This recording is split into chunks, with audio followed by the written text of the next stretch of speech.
Hello viewers, আজকের ভিডিওটি হচ্ছে সিম বিষয় নিয়ে। যাদের এয়ারটেল সিম বা জিও সিম রয়েছে তারা অনেক দিন ধরে একই সমস্যায় ভুগতেছেন, যেমন সিম হঠাৎ করে বন্ধ হয়ে যাচ্ছে। যেমন ইনকামিং কল আসছে কিন্তু আউটগোয়িং কল হচ্ছে না, আপনি কাউকে কল করতে পারছেন না। সেটিতে Outgoing call facility has been stopped on your number due to non-payment.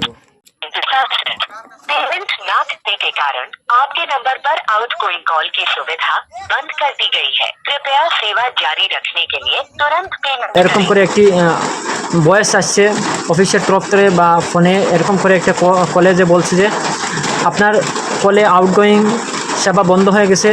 আর এই বয়সে যে ভাষাগুলা বলেছে সেই ভাষাগুলো যে আপনার ফোনেই যদি আপনার সেম ভয়েস যদি হয়ে থাকে বা আপনি কাউকে কল করতে পারছেন না, তো অতি শীঘ্রই আমার সঙ্গে যোগাযোগ করতে পারেন। আমার নাম সাদিক, আমি একজন এয়ারটেল সিম রিটেলার এবং জিও সিম রিটেলার। তো আমার সঙ্গে যোগাযোগ করতে পারেন। এয়ারটেল এবং জিও সিমে যদি এরকম প্রবলেম হয়ে থাকে, আপনাদের হঠাৎ করে কল বন্ধ হয়ে যাচ্ছে এবং সেখানে কেওয়াইসি দেখাচ্ছে বা রিভেরিফিকেশন দেখাচ্ছে, যদি আপনাদের যদি এরকম হয়ে থাকে তাহলে অতি শীঘ্রই আমার সঙ্গে যোগাযোগ করতে পারেন। আমার দোকান যারা চিনেন তাহলে অতি শীঘ্রই আসতে পারেন, আর যারা চিনেন না আমাকে যোগাযোগ করতে পারেন। আমার ফোন নাম্বার এখানে দেওয়া রয়েছে, ফোন নাম্বারে কল করে যোগাযোগ করতে পারেন। অনেকের প্রবলেম হয়েছে, অফিসে ভিজিট করেছেন শিলচর, আমাদের এয়ারটেল এবং জিও সিমের অফিস রয়েছে, আপনারা শিলচর গিয়ে আপনারা সেই সমস্যার সমাধান পেয়েছেন, কিন্তু একদিন আপনার কেটে গেছে সেই সিম বের করানোর কারণে আপনার একদিন নষ্ট হয়ে গেছে। তার জন্য আপনি দেরি না করে, আপনার যদি সিম যদি এরকম হয়ে থাকে তাহলে আমার সঙ্গে যোগাযোগ করতে পারেন, যোগাযোগ করে আপনার সিম নিতে পারেন। আবার আপনাদেরকে একটি জিনিস বলে রাখি, যাদের সিম ডকুমেন্টে আছে তারাই শুধু পারবেন, কিন্তু যাদের সিম ডকুমেন্টে না, ব্ল্যাক সিম বা অন্য কারো ডকুমেন্টে সিম রয়েছে, তারা কখনো সেই সিমটি আবার পুনর্ভাবে বের করতে পারবেন না। তো যাদের সিম ডকুমেন্টে রয়েছে এবং সিমটি দিয়ে রিভেরিফিকেশন বা কল যাচ্ছে না, আউটগোয়িং সেবা বন্ধ দেখাচ্ছে বা ব্যালেন্স উপলব্ধ না থাকার কারণে সিমটি ভেরিফিকেশনে রাখা হয়েছে, তো আপনারা আমার সঙ্গে এই বিষয়ে যোগাযোগ করতে পারেন। সঙ্গে আনবেন আধার কার্ড এবং যেই ব্যক্তির সিম সেই ব্যক্তি নিজেই আসতে হবে, নিজেই ফটো এবং লাইভ ফটো দিতে হবে বা লাইভ 10 সেকেন্ডের একটি ভিডিও ক্লিপ থাকবে এখানে। আপনারা যদি ভাবেন আপনার দূর থেকে হবে, অসম্ভব এটি। আপনি আমার দোকানে বা আপনি আমার সিএসপি পয়েন্টে এসে আপনারা সেই প্রসেসটি কমপ্লিট করে আপনার সিমটি সুরক্ষিতভাবে আপনার কাছেই রাখতে পারেন। আপনার সিমটি যদি আজ যদি কেটে যায়, ধরিলেন আপনার সিমটি 1 তারিখ কেটে গেছে, আপনি যদি 18 তারিখ অবধির ভিতরে যদি আপনি সিমটি যদি পুনর্ভাবে বের করেন না, তাহলে আপনার সিমটি পার্মানেন্টলি বন্ধ হয়ে যেতে পারে। যদি 18 দিনের ভিতরে যদি কেওয়াইসি না করেন তাহলে সিম পার্মানেন্টলি বন্ধ হওয়ার সম্ভাবনা রয়েছে। তো অতি শীঘ্রই আপনার সিম যদি এরকম বন্ধ হয়ে থাকে তাহলে আপনারা অতি শীঘ্রই কেওয়াইসি বা রিভেরিফিকেশন করে সিমটি পুনর্ভাবেই সিমটি বের করুন। সিম বের করার শুধু একটি উপায়, আপনার যদি ডকুমেন্টে থাকে সিম, আর যদি আপনার ব্ল্যাকে সিম থাকে তাহলে আপনার সিমটি যদি বর্তমানে আউটগোয়িং এবং ইনকামিং কল হচ্ছে, তো আপনারা অতি শীঘ্রই সেটি এমএনপি বা আপনার যদি জিও থাকে এয়ারটেল করে নিন, আর এয়ারটেল থাকে জিও করে নিন, আপনার সহজেই আপনার ডকুমেন্টে চলে আসবে। যেমন আপনার কাকাতো ভাই, মামাতো ভাই বা আপনার পিসা মাসি বা আপনার মামা দাদা তুইয়ের নামে সিম রয়েছে, এখনও আপনারা ইউজ করছেন বা আপনি নিজে ইউজ করছেন, কিন্তু সেটি ট্রান্সফার করেননি বা সেটি পোর্ট করেননি, তো আপনার নামে করেননি। তো আজকেই আপনারা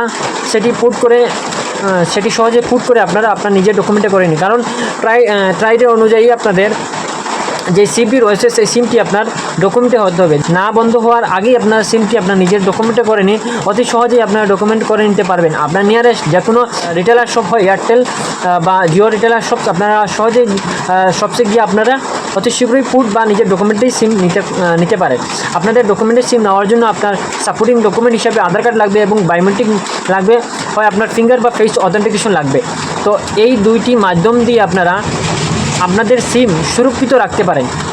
কোনো সময় দেখা যাচ্ছে আপনার সিম অন্য ডকুমেন্টে, কিন্তু আপনার সিমটি ব্যাঙ্ক অ্যাকাউন্টে, আধার কার্ডে বা আরও বিভিন্ন ডকুমেন্টে আপনার লিঙ্ক আছে বা বিভিন্ন ডকুমেন্টে যুক্ত আছে। তো সেই সিমটি সুরক্ষিত বা সেই সিম নম্বরটি সুরক্ষিত রাখার জন্য বা ডকুমেন্টে হয়রানি না হওয়ার জন্য আপনি অতি শীঘ্রই আপনার সিমটি ডকুমেন্টে করুন।